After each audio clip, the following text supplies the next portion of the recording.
मैं बदी में आप हूँ अपना मिसाल, मैं बदी में आप हूँ अपना मिसाल, बद अमल बद नफ्स बद खो बद खेसाल।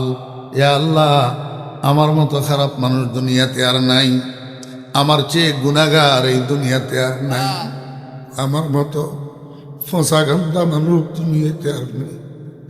দুনিয়ার সমস্ত মানুষ আমি ফরিদুদ্দিনের থেকে ভালো। আয় আল্লাহ, আমার কি অবস্থা হবে কিয়ামতের ময়দানে যদি তুমি আমাকে মাফ করে না দাও। আমার ভাইরা, আল্লাহ পাক রব্বুল আলামিন সব কিছু বরদাস্ত করেন, কিন্তু অহংকার বরদাস্ত করেন না। এই জন্য অন্য যত গুনাহ আছে, গুনার শাস্তি আল্লাহ পাক কাউকে দুনিয়াতে দে, আর কারোর জন্য আখিরাতের জন্য রেখে দে। আল্লাহ পাক অহংকারীকে জায়গায় বেইজ্জত করে দে, জায়গায়। অহংকারীর শাস্তিরে আল্লাহ পাক ডিলে করে না, দেরি করে না।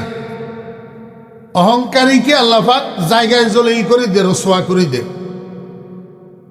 দ্বীনের লাইনে বলেন আর দুনিয়ার লাইনে বলেন, অহংকার মানুষের মধ্যে আসে কোত্থেকে? অহংকার মানুষের মধ্যে আসে মাল বেশি হইলে, সন্তান বেশি হইলে, শিক্ষা বেশি হইলে, বংশমর্যাদা বেশি হইলে, চেহারা সুন্দর হইলে, ক্ষমতা বেশি হইলে, পদ বড় হইলে, এই সমস্ত জিনিসগুলোর কারণে মানুষের মধ্যে কি আসে? অহংকার আসে। আল্লাহু আকবার। এলেম বেশি হইলে অহংকার আসে। এলেম বেশি হইলেও কি আসে? আমি বড় মুহাদ্দিস, আমি বড় মুফতি, আমি বড় খতিব, আমি বড় মুবাল্লিগ, আমি বড় মুহতামিম, আমি বড় প্রিন্সিপাল, আমি বড় মসজিদের বড় ইমাম সাহেব হুজুর, আমি এটার কারণে অহংকার আসে। আমল বেশি হইলেও অহংকার আসে, এলেমের কারণে অহংকার আসে, আমলের কারণে অহংকার আসে। আমি বড় বুজুর্গ, আমি আল্লাহর ওলি, আমার থেকে বড় বুজুর্গ এই যুগে আর কে আছে? আল্লাহ পাক রব্বুল আলামিন কয়, বান্দা, দ্বীনের লাইনে বলো আর দুনিয়ার লাইনে বলো, কারো জন্য অহংকার করার অনুমতি নাই। অহংকার করার কারো জন্য অনুমতি নাই। আল্লাহু আকবার। আমার বেহরা দোস্ত আহবাব, আল্লাহ পাক রব্বুল আলামিন কয়, বান্দা, এই অহংকার তোমার কলবের থেকে চিকিৎসা করার জন্য আমি একটা মেডিসিন বানাইছি। এই মেডিসিনটার নাম হইল 5 ওয়াক্ত নামাজ। বুঝছেন না? বুঝেন নাই? এক রোগের এক ঔষধ, নির্দিষ্ট রোগের নির্দিষ্ট ঔষধ। কলবের থেকে অহংকারকে দূর করতে হবে কি হবে না? কেন? قال النبي صلى الله عليه وسلم من كان في قلبه مثقال حبة من خردلة من كبر في رواية وجبت له النار وفي رواية حرم الله عليه الجنة أو كما قال النبي عليه الصلاة والسلام। আল্লাহর হাবিব বলেন, কোনো একটা মানুষ মরার সময় তার কলবের মধ্যে একটা সরিষার দানা পরিমাণ অহংকার লইয়া যদি মরে, তো এই সরিষার দানা পরিমাণ অহংকারটার কারণে আল্লাহ পাক তার জন্য জাহান্নামকে ওয়াজিব করে দিবেন, জান্নাতকে হারাম করে দিবেন। এই জন্য অহংকার থেকে কলবটাকে পরিষ্কার করিয়া, পবিত্র করিয়া, চিকিৎসা করিয়া মৃত্যু শয্যায় শায়িত হইতে হবে। নতুবা অহংকার লইয়া মৃত্যু শয্যায় শায়িত হইলে কিয়ামতের দিন উঠার সময় কলবের মধ্যে অহংকার লইয়া উঠতে হবে। কলবের মধ্যে অহংকার লইয়া কিয়ামতের ময়দানে উঠলে এই কলবকে পরিষ্কার করার জন্য জাহান্নামের আগুন ছাড়া বিকল্প ব্যবস্থা না। কলবের কি করতে হবে? অহংকারের রোগের থেকে পরিষ্কার করতে হবে। কেমনে পরিষ্কার করবেন? আল্লাহ পাক রব্বুল আলামিন কয়, বান্দা, দৈনিক 5 বার মসজিদে যাও, নামাজের নিয়ত করো। নামাজের নিয়ত করি এবার তোমার এই সম্মানী কপালটাকে নিচের দিকে নামাও। নামাইতে নামাইতে একেবারে সর্বনিচু নিচে নিয়ে রাখো। এর নিচে আর নিচু নাই, মাটির উপর নিয়া তোমার কপালটার রাখো। রাখি এবার তুমি স্বীকারোক্তি দাও, সুবহানা রাব্বিয়াল আ'লা। কি স্বীকারোক্তি? আমার কাছে বড়ত্বের কিছু নাই, আমি বড়ত্বের মালিক নই। আল্লাহু আকবার। বড়ত্বের মালিক আহকামুল হাকিমিন রব্বুল আলামিন। বড়ত্বের মালিক আমার প্রভু, আমার প্রভু সবচেয়ে বড়, আমি সেই প্রভুর গোলাম। আমি কপালটাকে মাটির মধ্যে রাখি, আল্লাহ পাকের গোলামি স্বীকার করলাম। আব্দহু মাই বখশে আবদিয়ত মুঝে, আব্দহু মাই বখশে আবদিয়ত মুঝে, ওয়াজহ সদ ইজ্জত है ये जिल्लत मुझे। আল্লাহ কে বান্দা এইভাবে সিজদা কর, সিজদা যত বেশি হবে, সিজদা যত সুন্দর হবে, সিজদা যত একাগ্রতার সাথে হবে, সিজদা যত মনোযোগ সহকারে হবে, সিজদা যত ধ্যানের সাথে হবে, সিজদা যত আল্লাহর ভয়ের সাথে হবে, তত তোর কলবের থেকে অহংকার দূর হইতে থাকবে, বিনয় আসতে থাকবে, নম্রতা আসতে থাকবে, ভদ্রতা আসতে থাকবে, তোর মধ্যে তাওয়াজু আসতে থাকবে। এখন দেখি কিছু কিছু মানুষ মসজিদের প্রথম কাতারে নামাজ পড়ে, কিন্তু মসজিদ থেকে বাইর হওয়ার পর মানুষের সাথে ব্যবহার করে যে কুকুরের মতো গেউ গেউ গেউ গেউ করে। বোঝা গেল নামাজে তোমারে ধরে নাই, তোমার সেজদা সুন্দর হইতেছে না, সেজদা খুশু খুজুর সাথে হইতেছে না। যদি সেজদা খুশু খুজুর সাথে হইতো তো দুনিয়ার মানুষের সাথে তোমার ব্যবহার কুকুরের মতো হইতে পারত না। ঘরে তোমার ব্যবহার সুন্দর হইতো, বাহিরে তোমার ব্যবহার সুন্দর হইতো, তোমার ব্যবহারে তোমার ঘরবাসীরা খুশি হইতো, তোমার ব্যবহারে তোমার গ্রামবাসীরা খুশি হইতো, তোমার ব্যবহারে তোমার এলাকাবাসী খুশি হইতো। তোমার এই মুখের ব্যবহারের দ্বারা দুনিয়ার কোনো মানুষ মনে আঘাত পাইতো না, যদি তোমার সেজদা সুন্দর হইতো। এখন তো ঘরের বউও তোমার দেখতে পারে না, তোমার খেটখেট খেটখেট করার কারণে। পালান নবী সাল্লাল্লাহু আলাইহি ওয়াসাল্লাম, খাইরুকুম খাইরুকুম লে আহলিহি খাইরুকুম খাইরুকুম লে জিরানিহি। আমার বেয়েরা দোস্ত আবাব, আমি এই বিনয়ের আর নম্রতার একজন মূর্ত প্রতীক দেখেছি। জিন্দা মেসাল, জিন্দা মেসাল, বিনয়ের জিন্দা মেসাল, নম্রতার জিন্দা মেসাল। মুঝে ইমা বজা হে মুরশদে মন, মুঝে ইমা বজা হে মুরশদে মন, জমিরুদ্দিন ইমামে আরেফাদে। ও বেরা দুস্তাবাব, আমার শেখ ও মুর্শেদ হজরত মৌলানা শাহ জমিরুদ্দিন নানুপুরি রহমতুল্লাহ আলাইহি। দেখছি আমি দীর্ঘ সময় হুজুরের কাছে লেখাপড়া করছি, হুজুর আমার ওস্তাদও বটে, আবার আমার মুর্শেদও। দীর্ঘ সময় একেবারে হুজুরের যৌবনকাল থেকে আমি পাইছি হুজুরকে। এই গোটা জীবনের মধ্যে আমি কোনোদিন দেখিনি একটা মানুষের সাথে কড়া ব্যবহার করতে, যেই ব্যবহারের দ্বারায় মানুষের মনে কষ্ট যায়। এটা কিসের ফসল? ওই খুশু খুজুর সাথে নামাজ পড়ার ফসল, একাগ্রতার সাথে নামাজ পড়ার ফসল। এখন তো আমাদের কাছে নামাজ আছে, কিন্তু নামাজের রুহু নাই। আমাদের কাছে নামাজ আছে, নামাজের মধ্যে আল্লাহ পাকের ভয় নাই, নামাজের মধ্যে আল্লাহর ধ্যান নাই, নামাজের মধ্যে খুশু খুজু নাই, নামাজের মধ্যে একাগ্রতা নাই। এই জন্য নামাজের উপকারিতা যেটা কলবের চিকিৎসা, সেই জিনিসটা হইতেছে না। শুধু ঠিক কইলে লাভ নেই, এখানে ঠিক কই চিল্লাই কোনো ফায়দা নাই। আমিও দোয়া করি, আপনারাও দোয়া করেন, এই জিনিসটা আল্লাহ পাক আমাদের সকলের মধ্যে যেন দেন। আমরা যেন ধ্যানের সাথে খুশু খুজুর সাথে আল্লাহ পাকের ভয় অন্তরে লইয়া একাগ্রতার সাথে যেন সেজদাগুলো আল্লাহ পাককে করতে পারি। আর এর বদৌলতে আমাদের মধ্যে যেন তাওয়াজু আসে, তাকাব্বরের রোগের থেকে, অহংকারের রোগের থেকে আল্লাহ পাক যেন আমাদের কলবটাকে কলবে সালিম বানাইয়া দেন। রাজি আছি না সবাই? আল্লাহ পাক তৌফিক দান করেন। আমার বেয়েরা দোস্ত আবাব, কলবের মধ্যে আর একটা বড় রোগ হয়। এই বড় রোগটার নাম হলো বখল তথা কৃপণতা, কঞ্জুসি, কিপটামি। বাসা বুঝেননি? জি, কৃপণতা বুঝেননি? কিপটামি বুঝেননি? বেশি খরচ করে, দান সৎকা বেশি করে। দোস্ত, বিঘায় বিঘায় জমিন, বাজারে দোকান, ব্যাংকে টাকা, ছেলেরা বিদেশে, কোনো অভাব নাই। কিন্তু মাদ্রাসাওয়ালারা মাহফিলের খরচার জন্য গেলে 5টা টাকা হাতে উঠে না। দোস্ত আবাব, মাদ্রাসাওয়ালারা বোর্ডিংয়ের খাওয়ার জন্য গেলে 5টা টাকা হাতে উঠে না। আঙ্গুলের ছিদ্র দিয়া ফানি পর্যন্ত পড়তে চায় না, এমন কিপটার কিপটা আছে না নাই? আমার ভাইরা দোস্ত আল্লাহ পাক রব্বুল আলামিন কয় তোর এই কিপটামির রোগের জন্য আমি একটা মেডিসিন বানাইছি। সেই মেডিসিনের নাম যাকাত। সেই মেডিসিনের নাম কি? যাকাত। দুই রকমের যাকাত আছে, একটা হলো ফরজ যাকাত আর একটা নফল যাকাত। যাকাতে মাফরুজা আর যাকাতে নাফিলা। ফরজ যাকাত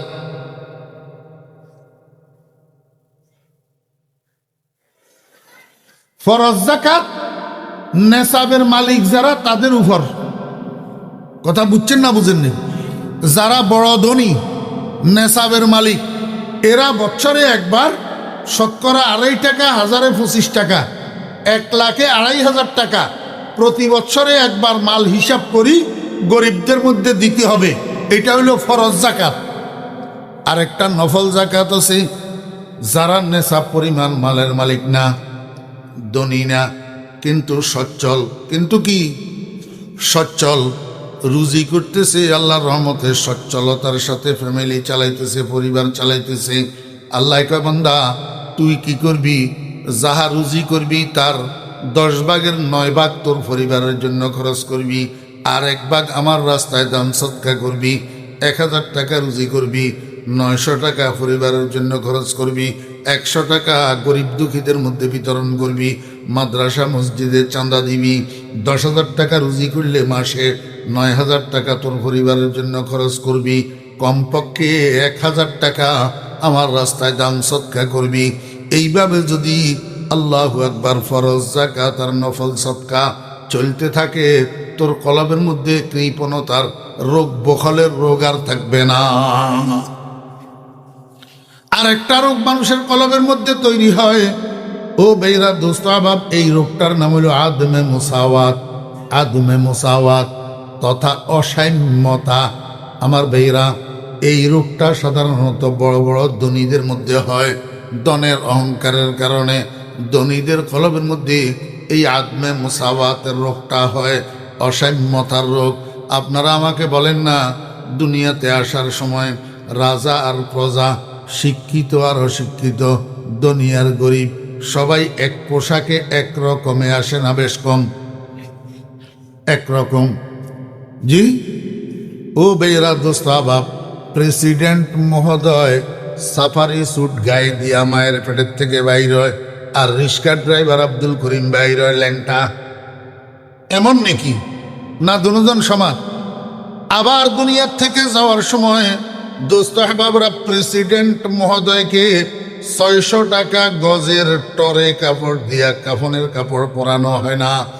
রিক্সাওয়ালা আব্দুল করিমের যেই কাফনের কাপড়, ওই 40 টাকা 60 টাকা গজের লং ক্লথ কাপড়, যেটা দিয়া রিক্সা ড্রাইভারকে কাফন পরানো হয়, প্রেসিডেন্ট মহোদয়ের জন্য সেই কাপড় কোনো রকমের বেশ কম নাই। তাহলে বোঝা যায় দুনিয়াতে আসার সময়ও সমান, দুনিয়ার থেকে যাওয়ার সময়ও সমান। ওই রিক্সা ড্রাইভার বেচারার কবরের যেই বিছানা, প্রেসিডেন্ট মহোদয়ের কবরেও তো সেই বিছানা। নাকি প্রেসিডেন্ট মহোদয়ের কবরে লাল গালিচা বিছাই দেওয়া হয়? প্রেসিডেন্ট মহোদয়ের কবরে এয়ার কুলারের মেশিন স্থাপন করে দেওয়া হয়, যাতে চতুর্দিক আবদ্ধ ঘরটার মধ্যে উনার গরম না লাগে। এয়ার কুলারের পিনপিন্না শীতল বাতাস যেন উনার গায়ের উপরে মারে। কবরটাকে এয়ার কন্ডিশন করে দেওয়া হয় না ভাইয়েরা? দুজনের জন্য একরকম। তাহলে আসতেও একরকম, যাইতেও একরকম। মাঝখানে অসমান অসমান প্রদর্শন করো কেন? অসাম্যতা প্রদর্শন করো কেন?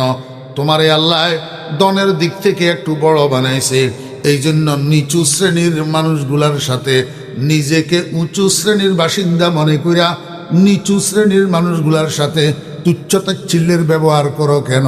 হ্যাঁ বেটা যা যা, ফকিনির ফোলা, এখানে কেন আসছো, যা। এরকম করে তো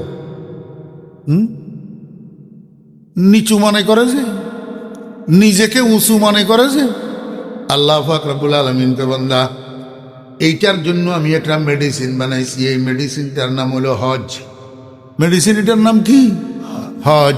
আল্লাহু আকবার। গোটা দুনিয়ার থেকে, গোটা পৃথিবীর থেকে সমস্ত বড় মিয়ারা একসাথ হইয়া ওই তুচ্ছতাচ্ছিল্যের সাথে মানুষকে ব্যবহার করো যে অসাম্যতার ব্যবহারকারীরা সারা দুনিয়ার থেকে মক্কা শরীফ যাইয়া একটা পোশাক ধারণ করিবা, আল্লাহু আকবার, কাফনের কাপড় মতো দুইটা কাপড়, একটা গায়ের উপরে আর একটা ফরনে সমান সমান কন্ডিশন অবলম্বন করিবা। ফন্ডিতি চলবে না, সবাই একটা বলিয়া উড়াইবা, লাব্বাইক আল্লাহুম্মা লাব্বাইক, লাব্বাইক লা শারীকা লাক লাব্বাইক, ইন্নাল হামদা ওয়ান নি'মাতা লাকা ওয়াল মুলক লা শারীকা লাক। আল্লাহু আকবার। সমান সমান হইয়া এইবার আমার ঘরের চতুর্দিকে দৌড়াও, 7 চক্কর দৌড়াইবা। আর হজের বাকি রোকন যেগুলো আছে সেগুলো আদায় করিবা। এইভাবে হজের কাজটা যদি সম্পাদন করো, তোমার কলবের থেকে অসাম্যতার রোগটা দূর হইয়া যাবে। কিন্তু উল্টা সমজিলি রে রাম, এখন তো অবস্থা এমন দাঁড়াইছে, পেশাবের জন্য তাবিজ দিছে যে পরের দিন থেকে বাচ্চা পায়খানা করা শুরু করছে। এখন অসাম্যতার রোগের জন্য হজে গেছে, অসাম্যতার রোগ দূর করার জন্য। এখন হজ করি আসার পরে হের রোগ আরও বাড়ি গেছে।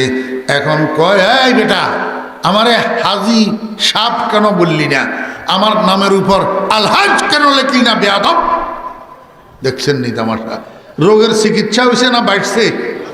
বোঝা গেল তোরে হজে ধরে নাই, হজে তোরে ধরে নাই। তুই নিজেকে আলহাজ বানানোর জন্য হজে গেছ, রোগী বানাইয়া চিকিৎসার জন্য হজ নাই। আমার বেয়েরা দোস্ত আহবাব, একটা রোগের জন্য একটা ঔষধ। আর একটা রোগ মানুষের কলবের মধ্যে পয়দা হয়, সেই রোগটার নাম হলো হেরস। হেরস বাংলায় কয় লোভ লালসা। কি লোভ লালসা? দুনিয়ার মানুষ সবার লোভ লালসা সমান না, সবার লোভ লালসা সমান না। কারো মধ্যে লোভ লালসা কম, কারো মধ্যে লোভ লালসা বেশি। যাদের মধ্যে লোভ লালসা বেশি, এরা ইনকাম করার ক্ষেত্রে, রুজি করার ক্ষেত্রে হারাম হালাল বাসে না, জায়েজ না জায়েজ দেখে না, লিগ্যাল ইলেগাল বুঝে না, নিজের পরের বুঝে না, খালি ফাইলেই পকেটে ঢুকায়। ঠিক না বে ঠিক? সুদের টাকা হইলেও ঢুকায়, ঘুষের টাকা হইলেও ঢুকায়, ফরের জায়গা আত্মসাদের টাকা হইলেও ঢুকায়, আরেকজনের মাথায় বাড়ি দিয়া হইলেও ঢুকায়, আরেকজনের ফেটে ডেকার ঢুকাইয়া হইলেও ঢুকায়। ফাইলেই খালি ডান হাতে বাম হাতে পকেটে ঢুকায়। হারাম না হালাল, জায়েজ না না জায়েজ সেটা বুঝে না। আল্লাহ কয়, বান্দা, তোর এই লোভ লালসার রোগের জন্য আমি একটা মেডিসিন বানাইছি। এই মেডিসিনটার নাম হইল রোজা। মেডিসিন, এটার নাম কি? রোজা। এই জন্য আমার বেয়েরা দোস্ত আহবাব, যেই মানুষ রমজান মাসের রোজাগুলাকে যত্ন সহকারে রাখবে, রোজার হক আদায় করে রাখে, ও দোস্ত আহবাবেরা, রোজা রাখি আল্লাহু আকবার গুনার কাজ করে না, রোজা রাখি গান বাজনা শোনে না, রোজা রাখি টেলিভিশন দেখে না, রোজা রাখি মিথ্যা কথা বলে না, রোজা রাখি সবর করে, ধৈর্য ধরে।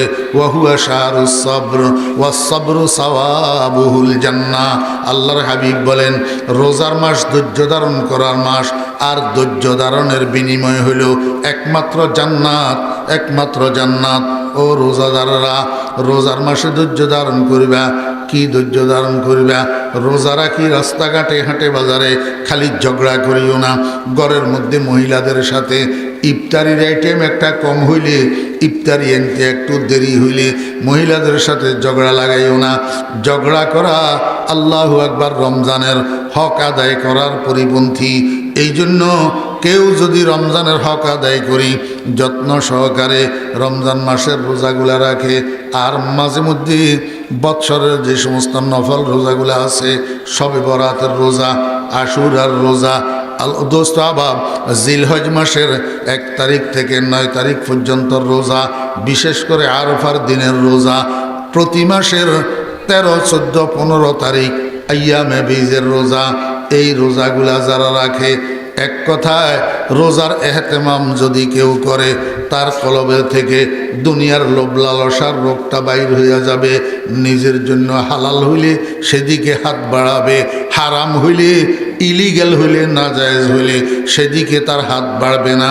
ও বেরা দোস্ত আবাব, লোভ লালসার রোগ যদি না থাকে, দোকানদারের দোকানে বাকি করি, চলচাতুরি করি, দোকানদারের পাওনা টাকাটা, বকেয়া টাকাটা না দেওয়ার জন্য গলি পরিবর্তন করি হাঁটতে পারবে না, যদি ভিতরে রোগ লোভ লালসার রোগ না থাকে।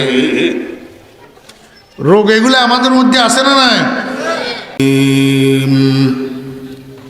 সাদাকাল্লাহু মাওলানাল আযীম। قال رسول الله صلى الله عليه وسلم إن هذه القلوب تصدأ كما يصدأ الحديد إذا أصابه الماء. قيل وما جلاؤها يا رسول الله؟ قال كثرة ذكر الموت وتلاوة القرآن. وقال النبي صلى الله عليه وسلم لكل شيء سقالة وسقالة القلوب ذكر الله. وقال النبي صلى الله عليه وسلم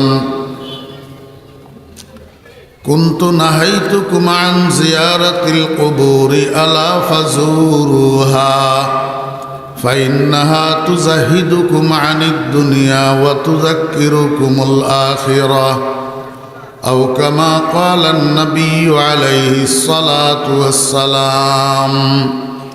وصدق رسوله النبي الأمي الكريم ونحن على ذلك لمن الشاهدين والشاكرين. ربنا تقبل منا إنك أنت السميع العليم. মুআজ্জাজ মুকাররম হযরত উলামায়ে কিরাম, সমাবেত সর্বস্তরের দিনদার মুসলমান ভাইয়েরা, প্রাণপ্রিয় ছাত্র ভাইয়েরা, পর্দার আড়ালের সম্মানিতা পর্দানসী মা ও বোনেরা, মহান আল্লাহ রাব্বুল আলামিনের অপরিসীম দয়ার ইহসান আল্লাহ রাব্বুল আলামিন আমাদেরকে আজ 7 জানুয়ারি 2022 ইংরেজি তারিখে নরসিংদী জেলার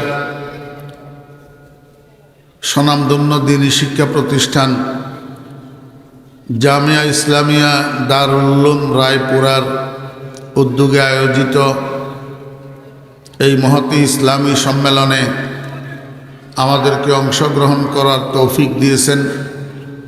এই জন্য আমরা সবাই মহান রব্বুল আলামিনের শুকর আদায় করি, আলহামদুলিল্লাহ।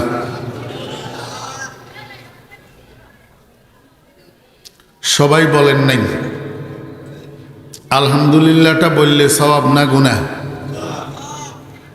তো সওয়াবের কার কার দরকার নাই একটু হাতটা উঠান তো। সওয়াবের দরকার কার কার নাই? সবার দরকার আছে সওয়াবের। তো তাহলে আলহামদুলিল্লাহ বললেন না কেন? সবাই আল্লাহ পাকের শুকর আদায় করে বলে আলহামদুলিল্লাহ, মাশাআল্লাহ।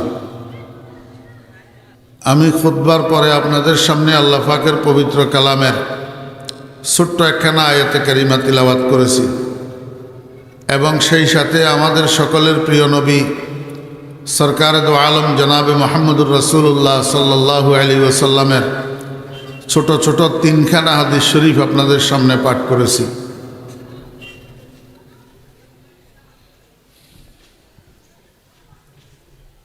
রসুল আকরম সাল্লাল্লাহু আলাইহি ওয়াসাল্লামকে আল্লাহ পাক যেই মিশনটা দিয়া দুনিয়াতে পাঠাইছিলেন, এই মিশনের অবকাঠামোগত কাজ 3টা। এই 3টা কাজের মিশন দিয়া আল্লাহ পাক নবীজিকে দুনিয়াতে পাঠাইছেন। 1 নম্বর কাজ ইয়াতলু আলাইহিম আয়াতিহি, 2 নম্বর কাজ ওয়ায়ুজাক্কিহিম, তিন নম্বর কাজ ওয়ায়ুআল্লিমুহুমুল কিতাবা ওয়াল হিকমা। এক নম্বর কাজ হইল কোরআনে কারিমের তেলাওয়াত করা। দুই নম্বর কাজ হইল দুনিয়ার মানুষের কলবের থেকে আভ্যন্তরীণ রোগ চিকিৎসা করে মানুষকে আত্মার দিক থেকে পবিত্র করা। তিন নম্বর কাজ দুনিয়ার মানুষকে কিতাব অর্থাৎ কোরআন শরীফ এবং হিকমত শিক্ষা দেওয়া। এই তিনটা কাজের মধ্যে মোটামুটি দুইটা কাজ এখনো পর্যন্ত বহুলভাবে প্রচলিত আছে। যেমন আমাদের দেশে মুসলমানেরা এখনো নিজেদের ছোট ছোট বাচ্চাদেরকে কোরআনে কারিমের তেলাওয়াত শিখায়। কি বলেন? শিখায় না? নুরানি নুরানি নুরানি এটা কি? এটা কোরআন শরীফের তেলাওয়াত শিখানোর পদ্ধতি। এটা আল্লাহর রহমতে এখনো চালু আছে। সাথে সাথে ছোট বড় যত মাদ্রাসা আছে এই মাদ্রাসাগুলোর মাধ্যমে সংখ্যায় কম হইলেও মুসলমানেরা নিজেদের সন্তানদেরকে এখনো কোরআনে কারিমের ইলম শিখায়। এটাও মোটামুটি চালু আছে। সংখ্যায় কম হইলেও কোরআনের ইলম আছে যে এরকম মানুষ সমাজে এখনো আছে যাদেরকে আলেম বলা হয়। যাদেরকে কি বলা হয়? আলেম বলা হয়। কিন্তু একটা জিনিসের অভাব দেখা দিছে, সেটা হইল দুই নম্বর কাজটা ওয়ায়ু জাক্কিহিম। নবীজি সাহাবায়ে কেরামের আত্মশুদ্ধি করতেন।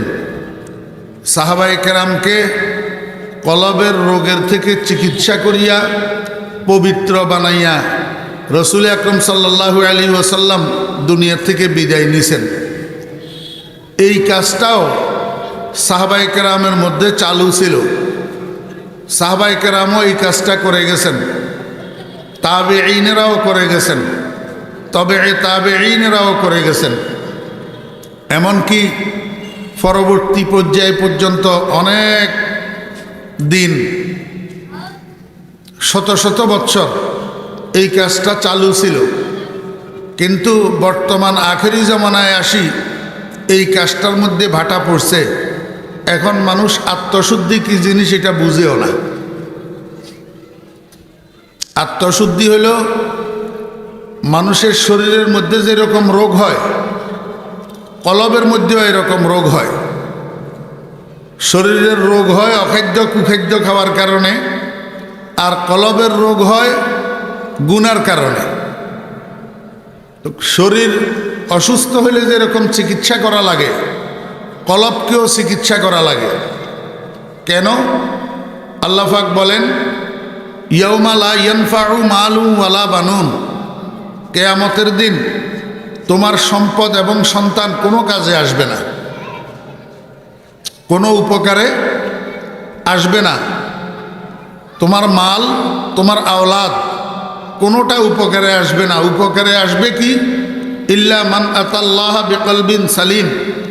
যে ব্যক্তি আল্লাহ পাকের দরবারে একটা রোগমুক্ত নিরাপদ কলব লইয়া হাজির হইতে পারে, সেটা তার উপকারে আসবে।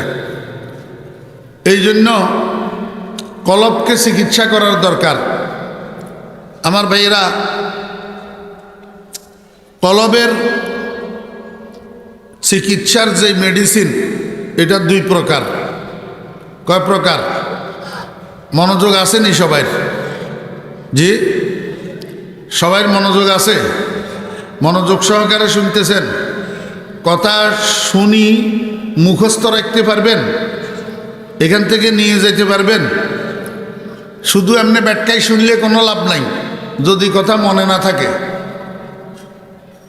মনে কষ্ট নেবেন না।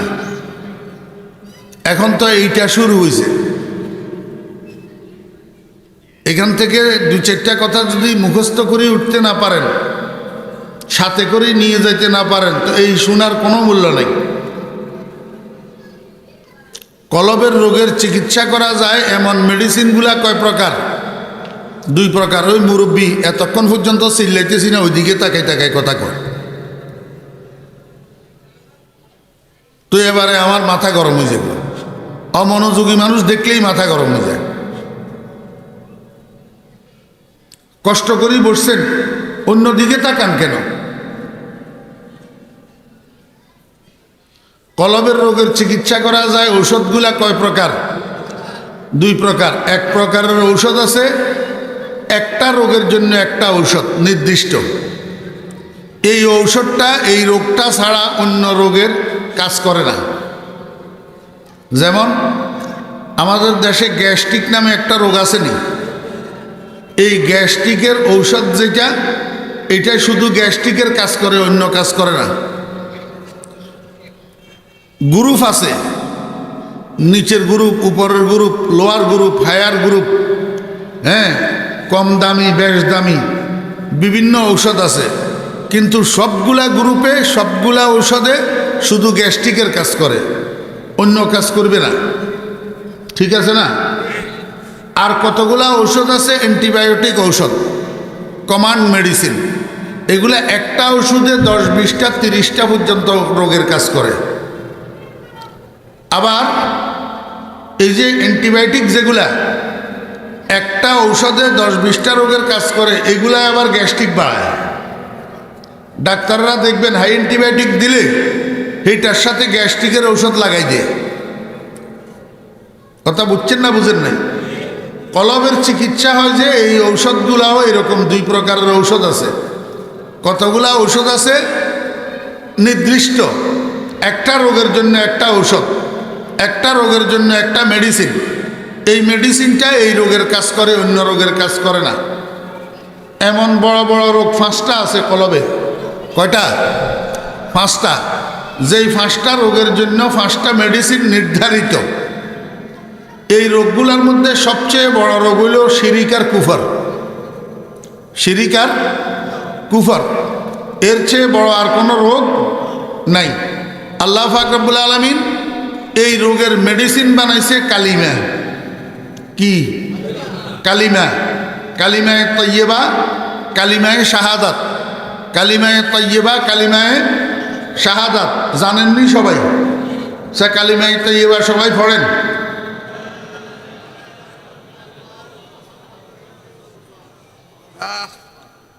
আর কতগুলাই পারে না, যে পড়ে নাই, না অলসতা করি পড়ে নাই, কে জানে। সবাই জোরে পড়েন না কালিমায়ে তৈয়বা।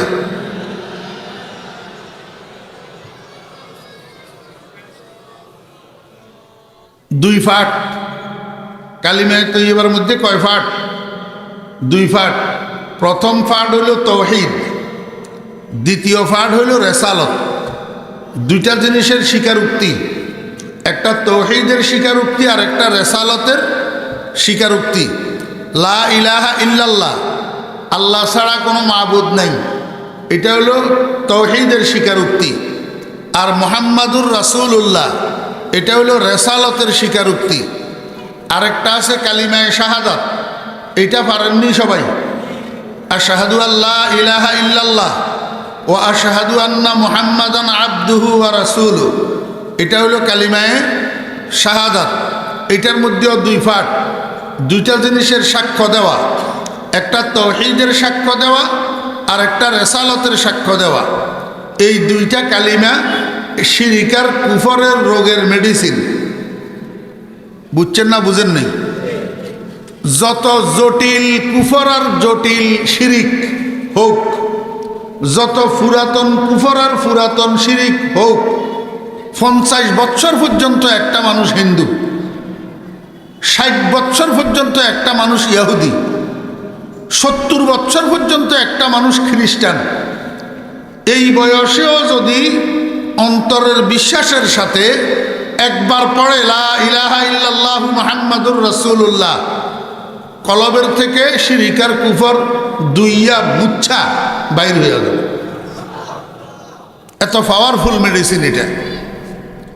50 বছর বয়সেও, 60 বছর বয়সেও এমনকি মৃত্যুর পূর্ব মুহূর্তেও হুঁশ থাকা অবস্থায় অন্তরের বিশ্বাসের সাথে একবার যদি পড়ে লা ইলাহা ইল্লাল্লাহু মুহাম্মাদুর রাসূলুল্লাহ, আমার ভাইয়েরা সারা জীবনের শিরিক আর কুফরের থেকে কলব পবিত্র হইয়া যাবে, এমনকি বিনা হিসাবে জান্নাতে যাবে।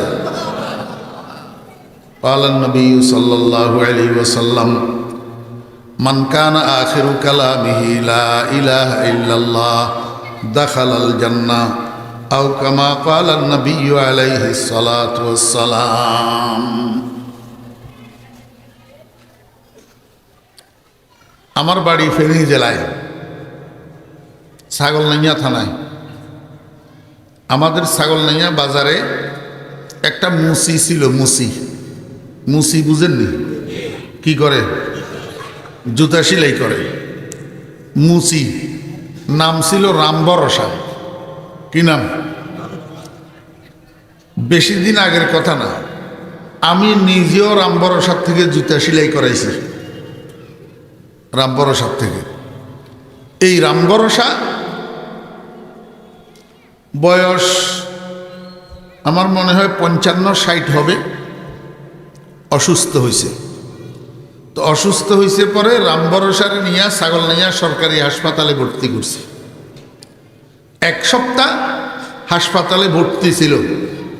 1 সপ্তাহ পরে এই হাসপাতালের বেডে শোয়া অবস্থায় হঠাৎ রাম ভরসা কলমা পড়া শুরু করছে। সকাল থেকে হাসপাতালে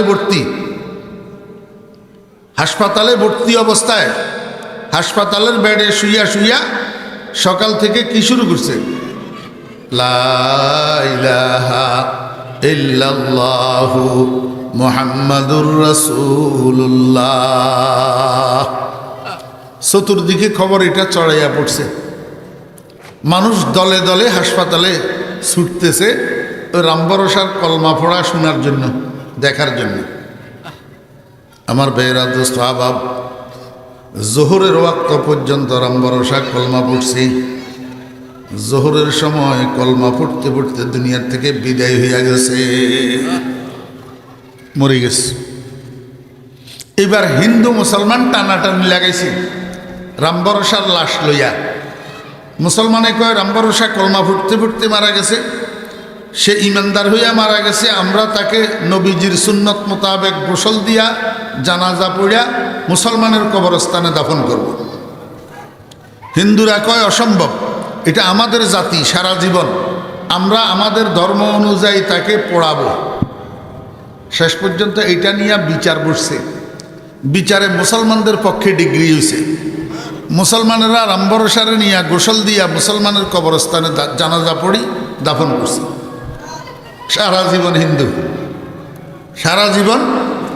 আপনারা বলেন তো, আল্লাহর নবীজির ঘোষণা অনুযায়ী জান্নাত না জাহান্নাম? জান্নাত। হ্যাঁ, ক্বালান নবী সাল্লাল্লাহু আলাইহি ওয়াসাল্লাম ইন্নার রাজুলা লা ইয়া'মালু আমালান সালিহা সুম্মা ইয়া'মালু আমালা সুইন ফায়ামুতু আলাইহি ফায়াদখুলুন নার ওয়া ইন্নার রাজুলা লা ইয়া'মালু আমালা সুইন সুম্মা ইয়া'মালু আমালান সালিহা ফায়ামুতু আলাইহি ফায়াদখুলুল জান্নাহ আও কামা ক্বালান নবী আলাইহিস সালাতু ওয়াস সালাম। একটা মানুষ সারা জীবন নেক আমল করছে, মৃত্যুর কিছুক্ষণ পূর্বে একটা বদ আমল করছে, গুনার কাজ করছে, শিরিক করছে, কুফর করছে। এই শিরিক কুফরের উপরে তার মৃত্যু হয়ে গেছে। সারা জীবন নেক আমল করার পরেও জাহান্নামে যাবে। আর একটা মানুষ সারা জীবন গুনাহ করছে, সারা জীবন শিরিক কুফরের উপরে ছিল, ইন্তেকালের পূর্বক্ষণে ঈমান গ্রহণ করছে। আমার ভাইরা, এই ঈমানের উপরে ইন্তেকাল হয়ে গেছে, নিঃসন্দেহে জান্নাতে যাবে, কোনো সন্দেহ নাই। কত পাওয়ারফুল মেডিসিন এই দুইটা কালিমা। একটার নাম কালিমায়ে তাইয়্যিবা, আর একটার নাম কালিমায়ে শাহাদাত। এটা কিসের মেডিসিন? শিরিক আর কুফরের মেডিসিন। শিরিক আর কুফরের মেডিসিন। এই জন্য হুজুর পাক সাল্লাল্লাহু আলাইহি ওয়াসাল্লাম বলছেন, আমার উম্মতগণ তোমাদের ইমানের মধ্যে কখনো কখনো গুনার কারণে জং ধরে, জং মরিচিকা পড়ে, এইটারে তোমরা নবায়ন করতে হবে, রিনিউ করতে হবে, তজদিদ করতে হবে। সাহাবীরা জিজ্ঞাসা করেন, ইয়া রাসূলুল্লাহ কিভাবে তজদিদ করব, নবায়ন কিভাবে করব? রাসূল আকরাম সাল্লাল্লাহু আলাইহি ওয়াসাল্লাম ইরশাদ করেন, মেডিসিন খাও। ইমানকে নবায়ন করার ঔষধ আছে না, ঔষধ এটা খাও। ঔষধ এটা কিরে ভাই? লা ইলাহা ইল্লাল্লাহ। এই জন্য হুজুর পাক সাল্লাল্লাহু আলাইহি ওয়াসাল্লাম বলছেন, আকসিরু লা ইলাহা ইল্লাল্লাহ, যত বেশি লা ইলাহা ইল্লাল্লাহ পড়বা তত বেশি তোমার কলব পরিষ্কার হবে, ঈমান নবায়ন হবে। ঈমান কি হবে না, আমি আপনাদেরকে বুঝাইতে চেয়েছিলাম, সময় কম তো একটু সংক্ষেপে সংক্ষেপে বলে যেতেছি। এই কলবের মধ্যে বড় বড় যে রোগগুলা হয়, এই রোগগুলার নির্দিষ্ট একটা রোগের জন্য নির্দিষ্ট একটা ঔষধ। যেমন শিরিক কুফরের রোগের জন্য কালিমায়ে তাইয়্যিবা আর কালিমায়ে শাহাদাত নির্দিষ্ট মেডিসিন। বুঝছেন না, বুঝেন নেই আমার ভাইরা, দোস্ত আহবাব। এরপরে কলবের মধ্যে সবচেয়ে বড় রোগ যেটা হয়, এই রোগটার নাম হলো তাকাব্বুর, অহংকার। অহংকার বুঝেননি আপনারা? I am হামবাড়া।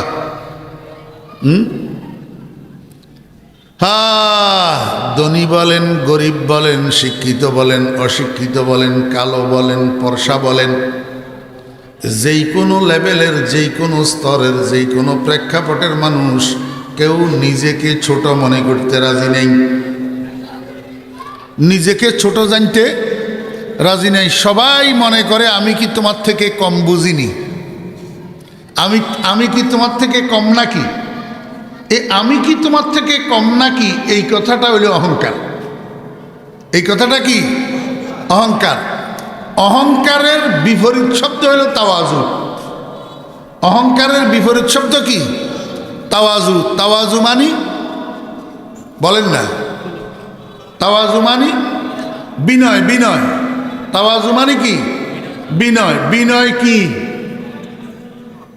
এটার নাম হলো বিনয়। এটার নাম কি? বিনয়।